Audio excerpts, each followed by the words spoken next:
The Premier League is back, and welcome to my Premier League predictions video. This video concept's pretty simple. I'm going to go over my predicted table, top scorers, team of the seasons, and all that kind of stuff. So yeah, don't be offended if I've put your team low. It doesn't mean I hate your club, it just means that I don't really rate your team at the moment. So let's get into the predictions. So going back to front, in 20th I've got Burnley. I'm just not sure they're going to be that inspiring this season. They're going to have to probably play defensive football, which in theory they're good at. Their championship defensive record was incredible. But if you look at the underlying numbers, it wasn't as good as it turned out. They've lost goalkeeper Trafford as well, and I just don't see them keeping that many clean sheets in the Premier League. To be fair, I do like the signings of Hartman and Walker at fullback, and Estev's meant to be pretty good at centre-back, so he might do well. But yeah, I don't see them having enough. If they want to stay up, they need to be great on the counter and make Turf Moor a fortress, but this is a competitive league and I'm not quite sure they have enough. Before we get on to 19th, I just want to say how hard this year is to predict. I need to cover myself and say that luck is needed. I mean, injuries will be a massive and decisive factor. For me, there's not a big gap between 5th and 16th, I'd say, but even then, I think a lot of things could happen this season. So yeah, even I don't think my predictions will probably be right. Anyway, in 19th, we've got Sunderland. I honestly think they'll put up a good fight. They've got the likes of Xhaka, which is, that's an unbelievable signing, isn't it? And also Habib Diarra in midfield, so it's a good midfield. I've seen a lot of comments about Talby up front as well, the new signing, so I think he can be quite dangerous. But I just think that they'll sit off a little bit too much in games. Look at their game against Coventry in the playoffs last year. They really sat back. That was fine against a team like Coventry, but you can't do that against Man City. You concede 5 goals, and it's the same with most teams in the league. So they need to be a bit more innovative with their style, and I'm not sure they have it in them to take the game to enough Premier League teams. And really, yeah, Reynildo aside, the new signing in defence, the defence doesn't really convince me, even though the rest of the team is pretty solid. The final relegated side in 18th, I've got Wolves. The last couple of years, the relegation battle has been pretty boring. We've just seen the recently promoted teams go straight back down with not much of a fight. But this year, I think it might be a bit closer. I'm still saying that 2 will get relegated, but this year, yeah, Leeds will stay up, I reckon, and Wolves will go down. I saw some of their pre-season match against Celta Vigo just on Saturday, and they were pretty awful. And in general, in pre-season, it sounds like they've lacked inspiration. If Wolves want to stay up, they need big seasons from Jurgen Strand-Larsen and new signing John Arias. The squad's small and not completely blessed with quality otherwise. The fullbacks are important for Pereira, or the wingbacks really, because they've sold Rayan Aït-Nouri and Nelson Semedo, who were really good for them before. They haven't really got an out-and-out right wing-back in. Maybe Rodrigo Gomez can play there. And they've also bought left wing-back Wolfer, who I haven't got a clue if he's any good, and he really needs to be for the system. So yeah, I've got Wolves going down. We'll see what they'll do in the transfer window, but they have been prolific spenders the last couple of years, so I don't expect too much from them. So yeah, relegation. So in 17th place, I've got Leeds United. I just think they won't be that awful. I know that's a great compliment, isn't it? They won't be awful, but I don't expect amazing things like when they first came up with Bielsa. But I think they'll just have enough. I think they've got some decent players in the team. Tanaka and also new signing Stack in midfield looks pretty good. I also think to stay up they need a great season from either one of the attackers or defenders, such as what they had from Rafinha and Bamford in the past. I remember they were on fire when they first came up. But when Rafinha left, Bamford kind of tailed off, then they were struggling. So yeah, they need a figure like that in the team, but I think someone will step up. Who that'll be, I'm not even sure yet, but I get the feeling someone will. So in 16th, I've got Bournemouth, and I get the feeling that in a few weeks I'm going to regret putting them this low, because last season they were a really top team. I think they finished 9th, and they were just, in general, really good. But if the squads are what they were at the moment, I may well have relegated Bournemouth, because they have no defence pretty much. You know, Houghton, Zabani, Kirkes are all off, which were some of their 3 best players in the team. But yeah, they haven't replaced them yet, but they will. It looks like Diakite from Lille might be on his way there, which is a decent little buy. And I assume they're going to reinvest some of the money that they've got, because they've got a small fortune in sales this summer. And Iraola's a good enough coach. Like, he's not going to just sit there and let his team get relegated, I think. But then again, I do think they will be worse than last season. It'll probably be a rough start since they haven't got much of a squad at the moment, but I expect that around Christmas time we've often seen Iraola's Bournemouth really pick up, and yeah, I'll say the same will happen again. So Bournemouth will be fine. 16th is a bit of a drop off, but not a disaster considering how many players they lost. So in 15th we've got Nottingham Forest, and I know Forest fans won't be happy with this. Obviously they finished 7th last year, so to drop 8 places would look pretty bad.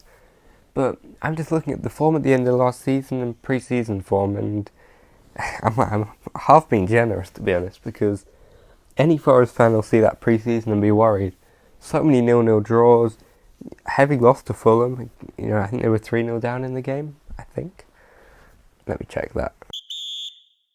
So yeah, VAR's confirmed they were 3-0 down in that game. But yeah, Forest, they're completely boring by the looks of things, and to be fair, last season looks like it was a bit unsustainable. The way they were just going 1-0 up in games and just parking the bus was pretty incredible and very impressive, but you can't just continue doing that the whole time. Almost every game they went 1-0 up in, and then at the end of the season they stopped going 1-0 up and they're in a bit of trouble. Then again, I have to say Milinkovic and Murillo are still really good centre-backs. Both of them are top quality. And yeah, they're not going to suddenly concede a load of goals out of nowhere. I still think Chris Wood will score between 10 and 15, and Dan Ndoye, the new signing, the Alanga replacement, is a very good player, but I'm not so sure he's going to thrive in these defensive league matches where they kind of parked on the edge of their box.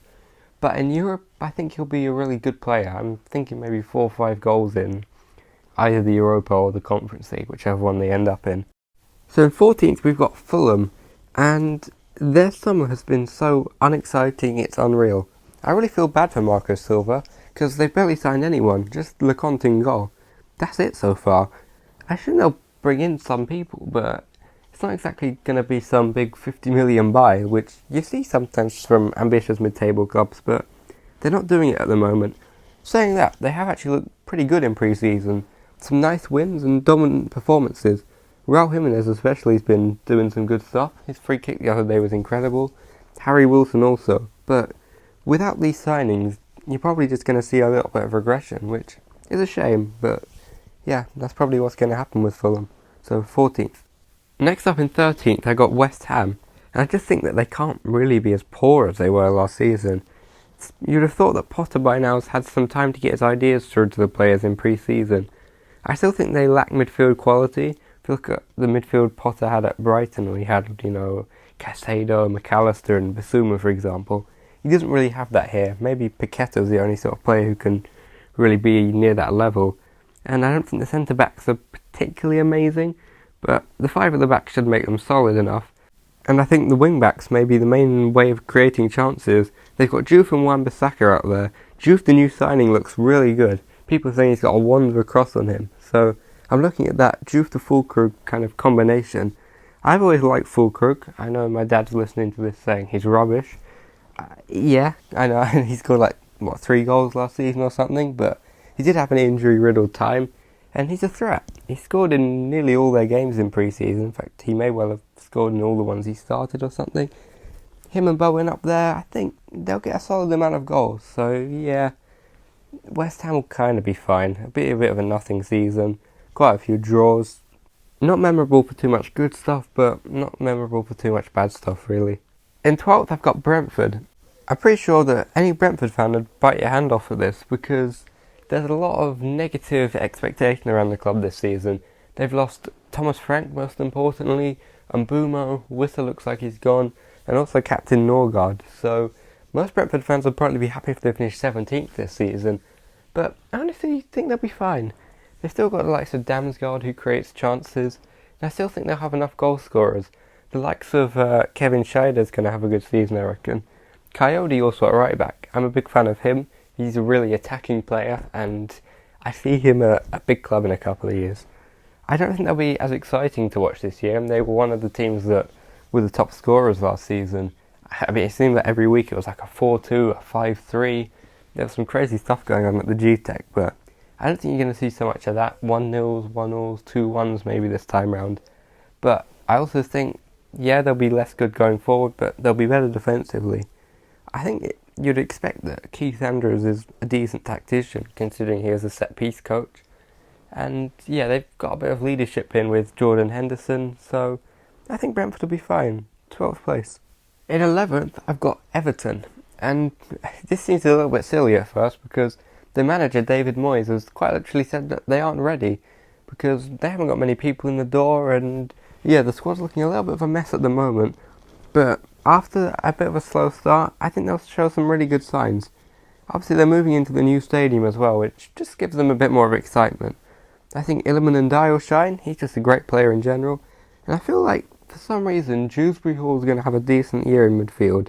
Apparently, I think he made his debut on Saturday against Roma. They lost the game, but a lot of people were saying he was really good. Alcaraz, also kind of higher up in the midfield, is a very nice player. Despite the new stadium, I also think Everton will end up with a top 6 away record in the year. So yeah, a solid year for Everton and something they can build on. In 10th, I've got Manchester United. So I like 2 of the 3 new big signings. I think Cunha is just a quality player, and Mbeumo's goals. Sesko does worry me a little bit. On paper, he's got a good profile. He's tall and he's quick, but these type of signings often just don't work, especially at Man United recently. And his goals record isn't amazing either, so he definitely needs to get off to a good start. Ahmad being the right wing back is great sometimes, because you see games like Southampton where he scored a hat-trick, for example, but I think he can cost them a little bit against good teams, because at the end of the day, he's a winger. He's definitely not really a defensive player at all. But the problem is, if they play Dalot or Mazraoui there, who you'd have thought kind of back him up, they just have no attacking threat at all, and then Man U can't really score. I also think that it looks like Bruno Fernandes is going to play a little bit deeper this season, since they've bought a new front 3.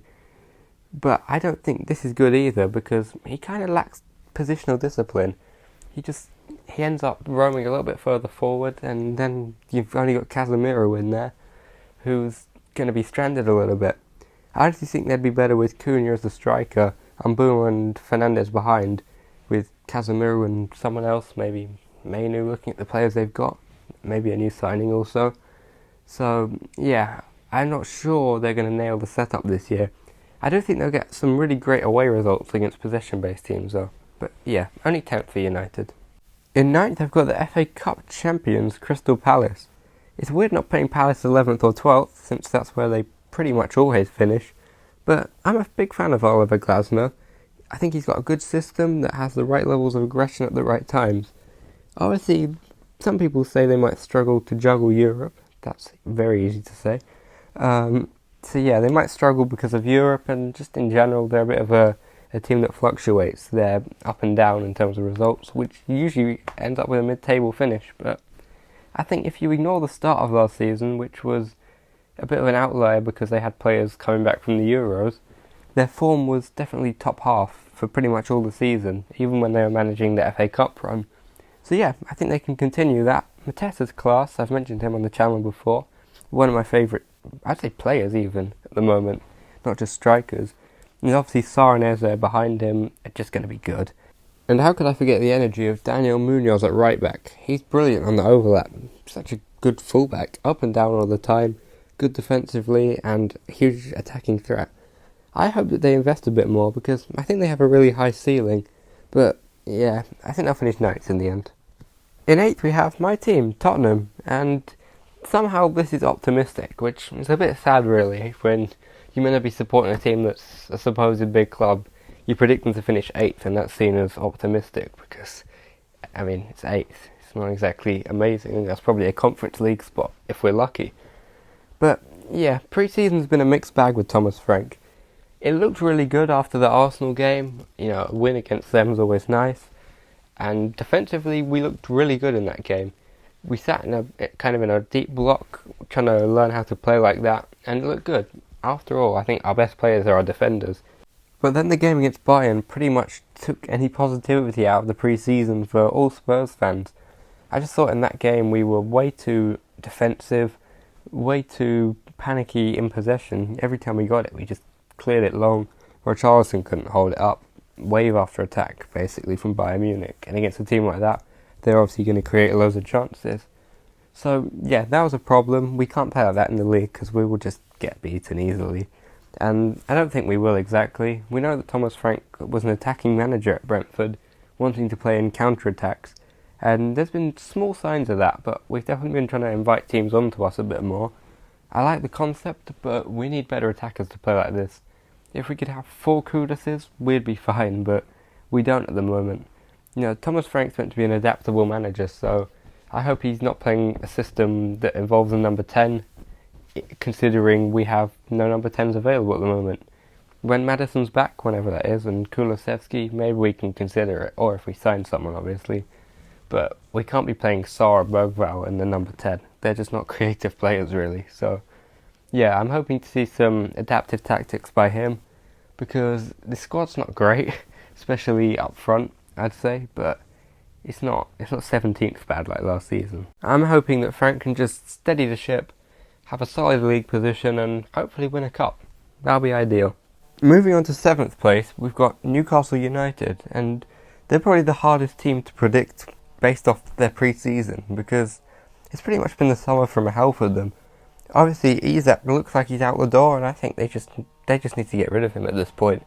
It seems like the bridge is burned between the player and the club, and if they can get upwards of 140 million, I mean, that's good value at the end of the day. I mean, he's a top striker, but what you can get for that money is probably worth it. I think if they get Wissa in the door, looks like they've got Thiaw coming in from AC Milan, and maybe they can get someone else, like a more creative player, they'll be fine. And I think they'll still be hard to play against with that midfield of Bruno, Tonali and Joelinton, because those three, they're so physical and pacey and hard to play against in general that they can just disrupt the flow of teams. But I think more they'll drop points this season against mid-table clubs, maybe even like at home. I remember they lost to Fulham last year. I think you might get more results like that, because I just don't think that Isak will be there to save them, and obviously that kind of world-class talent is so hard to find, and it's unlikely they will find them. But in general, I don't think it's as bad as it looks.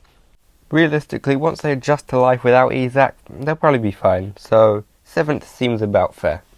Coming in 6th place, I've got Brighton, and, well, spoiler alert, 5th and 6th are Villa and Brighton, which I just never would have thought that I'd predict this, but I've kind of gone through each team, thought who's better than who, and this Brighton squad's pretty serious. I think in terms of player quality, it's probably the 5th best squad in the league. I mean, look at that front line, Minte, Jorginho and Mitoma behind Welbeck, who can link the play up. I think that's really, really dangerous. Jorginho's looking like he's had a really good pre-season. Obviously, he was the club's record signing. I think he still is, actually. And I wouldn't be surprised to see him kick on this season. Minte looks like he's a real threat, and we all know about Mitoma. Alongside, you've got players like Van Hecke, De Kuiper's coming in defence, which should be a great replacement for Estupiñán, and even the new centre-back Coppola's come in. They've even got new players like Koustalas, I think I've pronounced that right, the Greek talent who's came in. So, yeah, they just have a really exciting squad, and they're going to play some high-energy football, probably try and press, high line, all that kind of thing. I think it'll be a good year for Brighton. So next, moving on to 5th, as I already said, we've got Aston Villa. And this is weird because I never really think too highly of Villa in the league. For me, often we see them struggle against teams that are good defensively because they're predominantly a team who thrives in counter-attacks and kind of one-off games like we've seen in the Champions League. They did really well, and even games against the likes of Man City, against Arsenal, they usually do pretty well. But often I feel like Villa in league games aren't that dominant, but I just think they've got obviously a very, very good coach and enough experience of winning games, getting in runs, that I think they'll sneak 5th and get in the Champions League. After all, you're pretty much guaranteed 15 plus goals from Watkins. He's just very consistent at that. Morgan Rogers is probably set for another great year. Ian Maatsen at left back, someone who I think is going to have sort of a breakout Premier League season. After he came in even last year, he didn't have too many games in, but yeah, I think this season he's going to probably shine. And also I like the signing of Evan Gesson, who came in for about 35 million, I think it was, from Nice.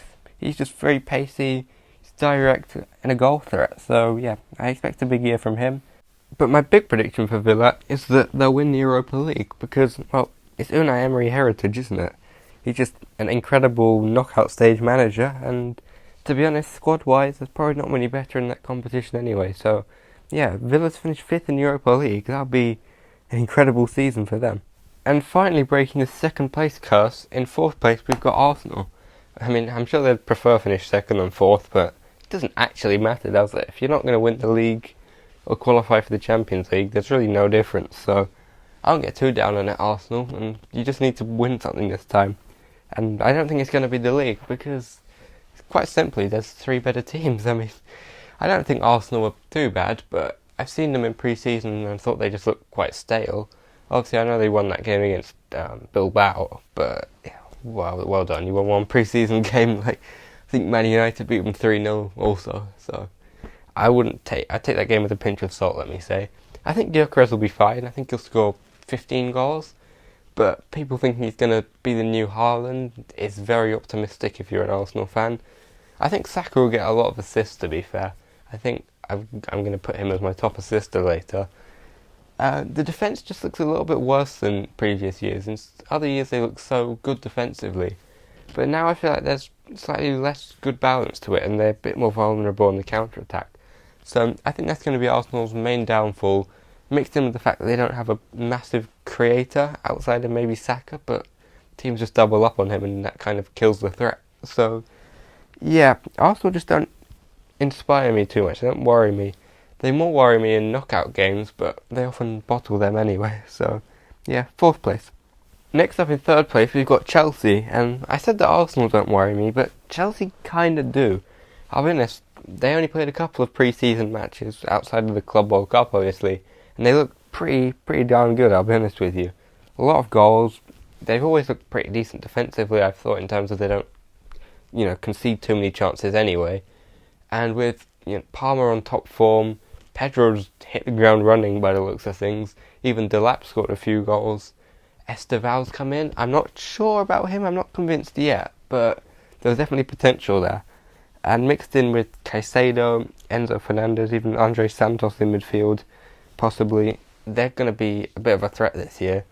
Hopefully they maybe concentrate on some other competition. I say that as a Tottenham fan, but I don't quite think they have individual quality over the squad to compete with Liverpool and City for a whole season. But there'll definitely be stages where it looks like Chelsea are really in the title race, to be honest with you.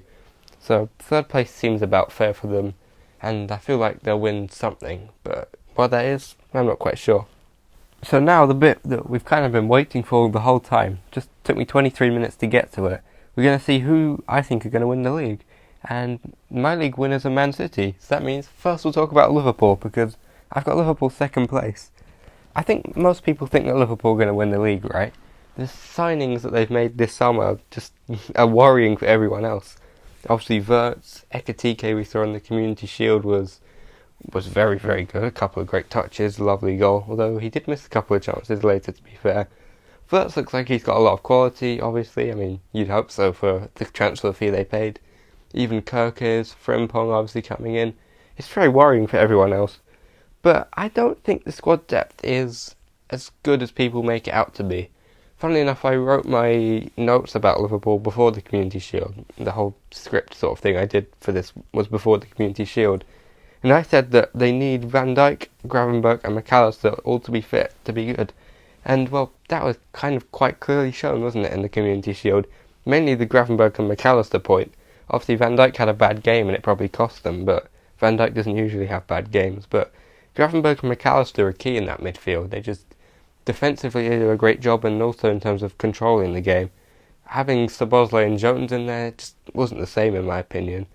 So, yeah, for me, they're obviously looking to buy Isak, which, cool, it's obviously a great striker, but do they really need firepower? I don't think that's going to be their problem. For me, they need to get Gehi in, or a defender of sorts anyway, that can back up Konate and Van Dijk, and then a sort of defensive midfielder to back up Gravenberch and McAllister. So, yeah, I just think Liverpool, they're going to have too many games where they don't know how to defend, really, and that's going to cost them in what will be a really good title race. I still think they can challenge across all fronts. It could be one of those years that they're close to the quadruple still in April or something, but they maybe end up winning only one or two things. But yeah, it's going to be a great title race, that's for sure. But in my opinion, coming out on top in that title race is Manchester City, because it's just what they do, isn't it? I think they've won 6 out of the last 8 titles, which is ridiculous. People need to respect that a little bit more for me. And I think the signings are enough for them. Tijjani Reinders is a player I've liked for the last couple of years. Obviously, followed him at AC Milan a bit, and he's a very good midfielder. People are saying it's Gundogan 2.0 really, and yeah, I agree, to be honest with you. Ryan Cherki is just incredible. There's a small chance that he doesn't live up to expectations for whatever reason, but I don't think that'll happen, and I honestly think that people will be mesmerised by the way he plays. He's incredible to watch, a technician, 2-footed, yeah, he's a great player. But realistically, it depends on how they defend, easy to say again. But yeah, Man City's main problems are going to be defensively, but I think they have the tools to sort it out. They just need to get the right balance. Realistically, if Rodri's fit the whole season, I mean, we know that when Rodri plays, they don't really ever lose, so that's cool. But they will lose a game, at least this season, Man City, because he can't play every game, and I don't know how he'll be in terms of if he'll be at his best coming back from the ACL injury. But I think they can cover it a bit more this season, Man City defensively. Have the likes of Vardiol, even Stones played in pre-season, which is interesting. I haven't seen him for a while. And also Kutanov, who's so quick that he can become a really important player with a bit more experience, and I think Pep needs to see that in general. But overall, I just have a feeling that they are going to win the league, because as I said, it's what they do. The team that they've got it's obviously still top quality. Even I forgot to mention Aït-Nouri could be important. Marmoush, we all know about Haaland. He's going to score 20-25 goals at least. And yeah, Man City for the title's what I've got. But a lot of things can change. It could be another injury hit year, another year where a lot of things go wrong, and suddenly they're fourth. So yeah, well done if you made it through the whole predicted table. You have pretty good endurance about you, to be fair. So now I'm just going to get onto a couple of other things, and finally this video will end. So top scorer, I've still got Mo Salah. It could be tight between him and Haaland, but Salah's just an ever-present in the Liverpool team. Most assists, I've got Bukayo Saka, mainly because Gabriel's back fit and he'll get a few from corners, and also he can cross to Gyökeres. Just seems about sensible. He usually gets about 10 plus anyway, so if he gets about 15, he'll probably get that. For the best new signing, I've got a little short list here. It's Zubimendi, Reinders, Cherki, Gesson, João Pedro, Florian Wirtz and Victor Gyökeres. I think the main standout ones from that list for me will be probably Wirtz, Cherki and Reinders, I reckon. I think they'll be the top ones. They'll probably just say Wirtz is going to be the standout one, but also Cherki's going to have a great year, as I said. Manager of the year is probably just Pep Guardiola. Pretty unoriginal, pretty boring. But they might be generous with David Moyes, because I think he'll do well at the end of the year for Everton. And I think generally he'll do a very good job, very underrated. The breakout young player of the year, sort of a rookie coming into the year, young player. I've got a list that includes Dalman, Junior Krupi, Josh King, the guy from Fulham, not the old guy who used to play for Watford. So I just disrespected him. I called him an old guy. I didn't mean it like that. Aiden Heaven also, and Ethan Wanyeri. I think these are all going to probably have breakout years. Maybe not as much Dalman. He looks very good, to be honest with you. But he's so young that I don't really see him getting exposed to that much game time. But yeah, the rest of them I think will have really decent years. And then finally I've got the team of the season. The predicted team of the season. Hopefully it's the actual one, because I'll look good if that is. But anyway, the team of the season I've got predicted is Pickford in goal. Very good underrated keeper at Everton. Always forced into a lot of saves sort of for the team he plays for anyway. My left back is Ian Maatsen. I mentioned him earlier, and to be fair, there's sort of a shortage of clear left backs anyway. I'm not really sure that Kirkers is going to be unbelievable at Liverpool, especially at first. He won't play every game. Lewis Skelly, Calafiori, I think they'll rotate a bit. Aït-Nouri will rotate. So yeah, Maatsen is kind of the clear choice for me. Centre backs, I've got Virgil van Dijk and Gabriel, which they're just quality players, we all know that. Gabriel scored some goals as well, which always helps in getting votes. And my right back is Daniel Munoz because, again, there's not too many clear right backs in terms of the top teams. They rotate around a little bit. They're not going to put Timber in a team of the season, for example. Whereas Munoz, he'll get goals, he'll get assists. As I said, I think he's a great player anyway. I see him being in the team of the season. Midfield is pretty obvious in a way. Moises Caicedo, Rodri and Reinders, as I mentioned. It'll be no Rice maybe, even though I am actually a fan of Declan Rice. But yeah, those three, I just see him having great years. Hopefully if Rodri can stay fit, that is. And then I've got a front three, which wouldn't really function in real life because one would have to play on the left, but team of the seasons, they don't really use logic. So we've got Mo Salah, obvious, Haaland, pretty obvious, and Cole Palmer, pretty obvious. How original of me. So, yeah, that is all of my predictions for the season. This has been a very long video, as I said. Well done for making it through. And also well done to me for editing it in a couple of days, because this is not my job. So, yeah, a lot of time taken out. So, yeah, thank you for watching. If you agreed with my opinions, like it, I guess. If you didn't agree, still like it. And if you have no opinion, still like the video, because that's good. Feel free to comment, I guess, because, again, that helps me out. So, yeah, thanks for watching.